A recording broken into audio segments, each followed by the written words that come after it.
back to my video. My name is Siska Setiawan. You can call me Siska, S-I-S-K-A.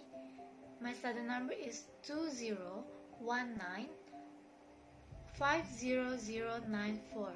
Today, I will explain more about listening, structure, and reading skill in TOEFL.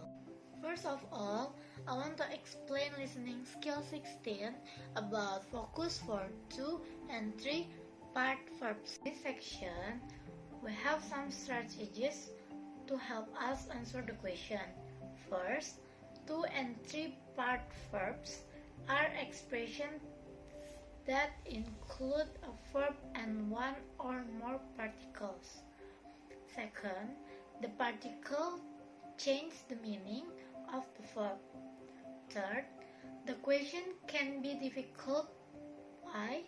Because the addition of the particle changes the meaning of the verb in an idiomatic way.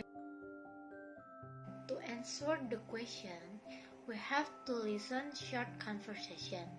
But because we don't have the audio, let me read it. Example, the man, did you have your history exam today? The woman, no, the professor put it off for another week. The question, what does the woman say about the exam? A. She would like to put it out of her mind. B. The professor cancelled it. C. It was moved to another location. D. It was delayed. The best answer is D. It was delayed. Why? Because the woman said the professor put it off for another week. Is mean ditunda, jadi minggu depan. So, the best answer is D. It was delayed. In the second part, I want to explain structure skill 40 about distinguish countable and uncountable nouns. In English, nouns are classified as countable or uncountable. The difference about countable and uncountable are: first, countable nouns can come in quantities of 1 or 2 or 100. For example, book. The noun book is countable. Why? Because you can have one book or several books. Second, uncountable nouns come in some indeterminate quantities or mass. For example, milk or happiness. A noun such as milk or happiness cannot be counted because you cannot have one milk or two milk, and you cannot find one happiness or two happinesses. And I have keywords to make it easier for answer the question. The keywords for countable nouns are like many, number, few, fewer, and the keywords for uncountable nouns are like much, amount, little, and less. For example, I have two examples for countable and uncountable nouns. First example is for countable nouns.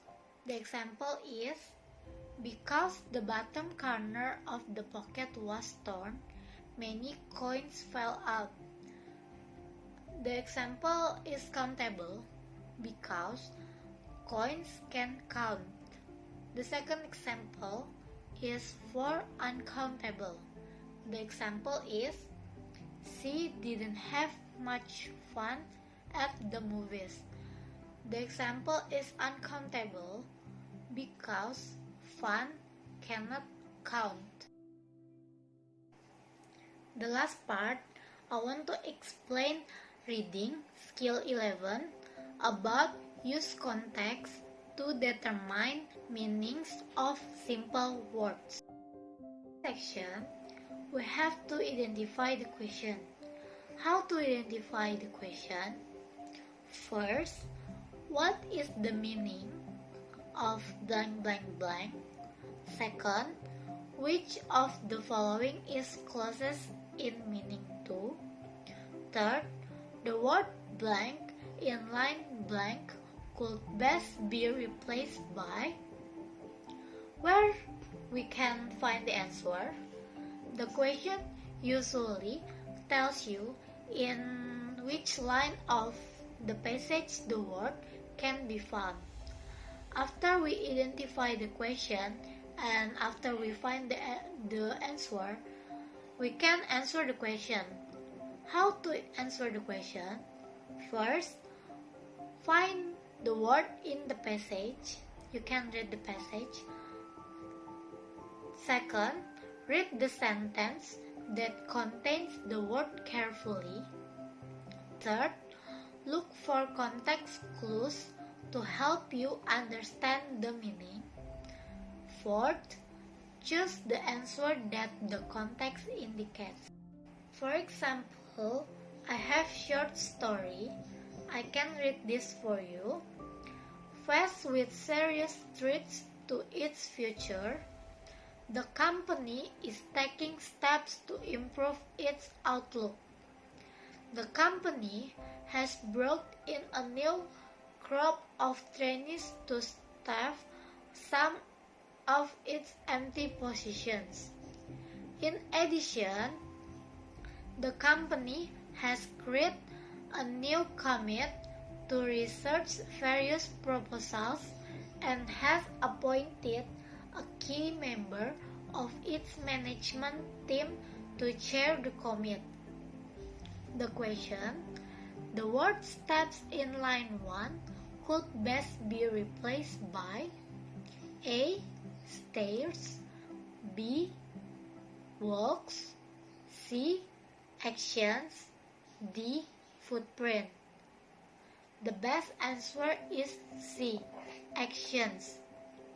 In this section, you are asked to choose a word that could replace steps. You should understand that steps is a normal, everyday word that it's not being used in its normal, everyday way, because the primary meaning of steps is stairs. This answer is not the correct answers. To answer this type of questions, you must see which answer best fits into the context in the passage. You cannot say that a company is taking stairs or walks or footprints, but you can say that a company is taking actions. Answer C is therefore the best answer to this question. That's all my explain about listening, structure, and reading skill in TOEFL. Thank you for watching. See you.